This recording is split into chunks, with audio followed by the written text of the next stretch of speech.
UPSC has its own checks and balances. Prelims खत्म कर लिया, मेंस में फिर से होगा, मेंस निकाल दिया, इंटरव्यू में फिर से होगा। देयर आर 3 स्टेप्स इसीलिए रखे गए हैं ताकि डिजर्विंग कैंडिडेट्स आ पाए। And if you have any reservation in your mind कि अगर मैंने मराठी मीडियम में रह के पढ़ाई की है, या मेरा फैमिली बैकग्राउंड अच्छा नहीं है, या मेरी एज ज़्यादा हो गई है, या मैं वर्किंग प्रोफेशनल हूँ, उसके साथ में कैसे एग्जाम करूँ, हर एक प्रॉब्लम के लिए we have the solutions and we have the examples जिन्होंने अलग अलग तरीके से प्रिपरेशन की है। All India rank 2 Anu Kumari madam 1.5 साल 2 साल के लिए अपने 2.5 साल के बच्चे को अपने से दूर रख के प्रिपरेशन किए at the age of 31 and she could become the IAS।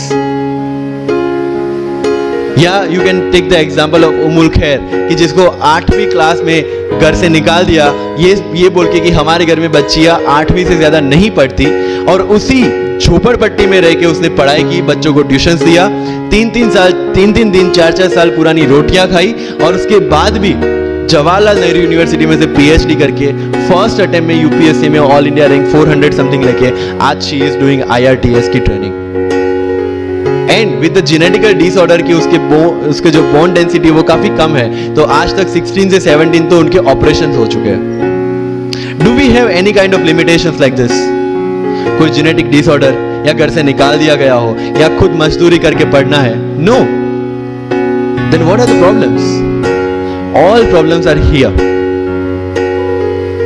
अगर मैंने ये सोचा होता कि अब एक्सीडेंट हो गया मेरे से नहीं लिखा जाता तो नहीं लिख पाता मैं।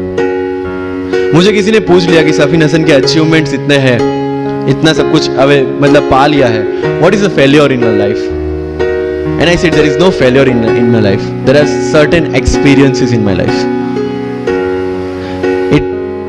If you want to make it success or failure, it's in your mind. अगर किसी चीज आपके साथ कुछ हुआ उसमें से सीख के आगे बढ़ना का एटीट्यूड आपके पास होगा, यूपीएससी इज ऑल योर्स।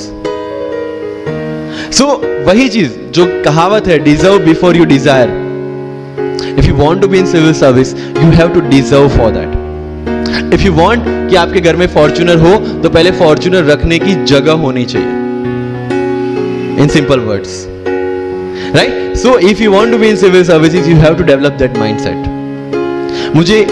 मेरा अगर यूपीएससी का इंटरव्यू आपको पढ़ना हो तो it's available on my Facebook में, मेरा फेसबुक अकाउंट पे थोड़ा स्क्रॉल करके अगर जाओगे, it's Safin Hasan SAFIN HASAN, उसमें अगर आप नीचे जाओगे you will find the PDF जिसमें क्या क्वेश्चंस पूछे गए और उसके क्या आंसर मैंने दिए, everything I have written down. I was asked about Islam, casteism in Islam, why it is still persistent in Islam, why there is a university called Aligarh Muslim University and another is Banaras Hindu University, what is the relevance of madrasa system, what is fatwa, everything from Islam.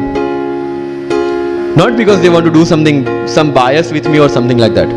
They just want to check कि अगर इस इंसान को हम IAS या IPS की post पे बिठाते हैं, whether he will treat the person as a citizen of India or member of any one particular community. And that's why I could score 204 in UPSC interview. Because I could satisfy them. And this is not because I could score, this is the requirement of this job. अगर आपको लगता है कि being मुस्लिम आपके साथ कुछ distinguish behaviour किया जाता है, मुझे ये क्वेश्चन पूछा गया, मेरा एक इंटरव्यू है जिंदगी विथ रीचा में जो अंसार भाई का काफी वायरल हुआ था। Same Richa Anirudh also took my interview. She asked me this कि when you belong to Gujarat and when you are an IPS officer, कहीं ना कहीं दिमाग में 2002 आता है और उसके बाद आपको कहीं लगा कि बीइंग अ मुस्लिम आपके साथ कहीं पे कोई भेदभाव हुआ है या कोई डिस्क्रिमिनेशन हुआ है?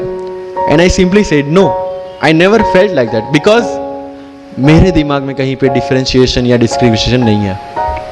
It's always here. If I treat people differently based on the religion or the caste, I will see how people behave with me from that angle only.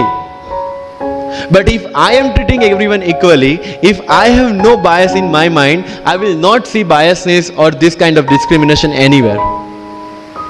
If you want to enter into this service, this is the first and foremost requirement that you have the secular outlook, secular thinking and thinking as per the Constitution of India. That's all.